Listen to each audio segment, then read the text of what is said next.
చేస్తున్నాను. కాబట్టి మనం ఈ లోకములో అక్షయులుగా ఉండాలి.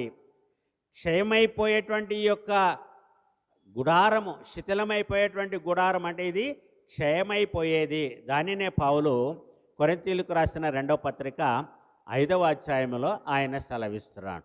మానవుని యొక్క దేహము దేనితో పోల్చాడంటే శిథిలమైపోయేటువంటి గుడారముతో పోల్చాడు.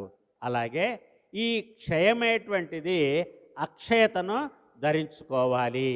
ఈ అక్షయతను మనకిచ్చింది ఎవరంటే ఈ క్షయమయ్యేటువంటి శరీరానికి అక్షయతను ఇచ్చినటువంటి దేవుడు, ఇచ్చినటువంటి వారు తండ్రి అయిన దేవుడు తన కుమారుడైన క్రీస్తుని మరణములో నుండి సజీవుడుగా లేపుట ద్వారా మనము ఈనాడు ప్రభునందు ప్రియులారా మనము అక్షయులుగా ఉంటూ ఉన్నాము. మూడవది ఏంటంటే వాడబారనిది.